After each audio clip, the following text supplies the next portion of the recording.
Tous les matins nous prenons le chemin, tous les matins nous allons plus loin. Jour après jour la route nous appelle, c'est la voie de Compostelle. Bonjour à toutes, bonjour à tous, bienvenue sur Radio Camino. Il est 8h, passé de 30 minutes. Il fait beau, nous sommes le 4 août et nous sommes en route pour Ponte de Lima. Bonjour Brenda, comment allez-vous aujourd'hui? Mais très bien Lorenzo, nous avons bien dormi et nous sommes partis pour une nouvelle étape. Très longue. 33 km plus 10%. Oui, donc bon, en tout cas, le soleil est là, ça va être une belle journée, on ne sait pas quand on va arriver, mais bon. On arrivera quand on arrivera. C'est la vie qui est comme ça. Lorenzo, je vois, mais nous avons un invité aujourd'hui. Il a des frisettes sur la tête, il a un sourire enjôleur, vous le connaissez tous, on le voit sur France 2 pour les plus beaux monuments choisis par les Français. C'est Stéphanos Bernoche. Bonjour Stéphanos. Bonjour. Nouvelle édition des plus belles églises en Azulejos du chemin de Compostelle au Portugal. Pour ce nouveau concept, Lorenzo a sélectionné pour vous des monuments rencontrés au cours des étapes. C'est à vous de voter sur la page concours de ce blog. Soyez nombreux et n'oubliez pas de laisser des commentaires. À bientôt. Bien, merci Stéphanos. Merci à vous. Bon, nous allons, nous regarderons, nous allons regarder tous ces beaux monuments et nous pourrons voter donc pour le plus beau monument portugais. Ça va changer un petit peu de la France. Merci Stéphanos. Bon.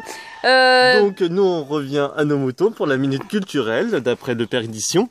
Alors ça tombe très bien puisque nous sommes entourés de coqs et comme nous venons justement de quitter Barceloche, je vais vous parler de la légende du coq de Barceloche. Dites-nous tout sur cette légende. Alors nous avons apprécié cette jolie ville aux nombreux artisans, fabriquant notamment des objets en céramique, utilitaires ou décoratifs.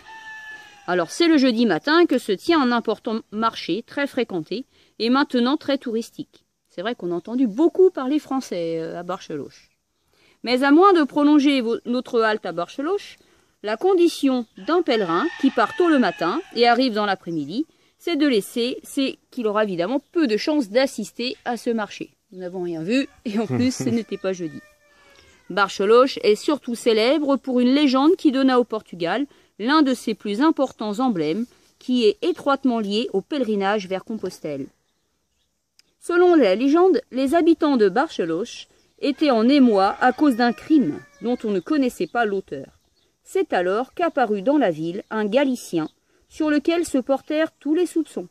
Celui-ci se rendait à Saint-Jacques de Compostelle afin d'accomplir un vœu et avait une dévotion toute particulière pour Saint-Jacques, Saint-Paul et la Vierge. Il fut arrêté sans preuve. Malgré ses protestations d'innocence, il fut condamné à être pendu. Au moment d'être emmené à la potence, l'homme demanda à être reçu par son juge. On accéda à sa demande et il fut conduit devant le juge qui festoyait alors avec des amis. C'est alors que le Galicien clama à nouveau son innocence. À la grande stupéfaction de tous les convives, il désigna ensuite un coq rôti qui se trouvait sur la table et déclara « Il est aussi certain que je suis innocent qu'il est certain que ce coq chantera si je suis pendu. » Cette déclaration provoqua des remous et des rires dans l'assistance. Pourtant, au cas où, personne ne toucha au coq. Lorsque l'homme fut pendu, ce qu'il avait dit se produisit. Le coq se dressa sur la table et se mit à chanter. Son innocence était indubitable, et le juge accourut vers la potence. L'homme avait la corde au cou, mais le nœud ne s'était pas serré. Il fut alors relâché, puis revint quelques années plus tard, afin d'élever un monument à la Vierge et à l'apôtre Jacques. Drôle d'histoire, Lorenzo. Oui, et nous avons nos amis qui sont en train d'arriver. Ah voilà, donc nous avons des amis qui arrivent sur le chemin. Donc nous allons pouvoir continuer, nous aussi. Et nous vous souhaitons une bonne journée. Buen camino. Buen camino. Ulteria. Buen camino a todos los peregrinos.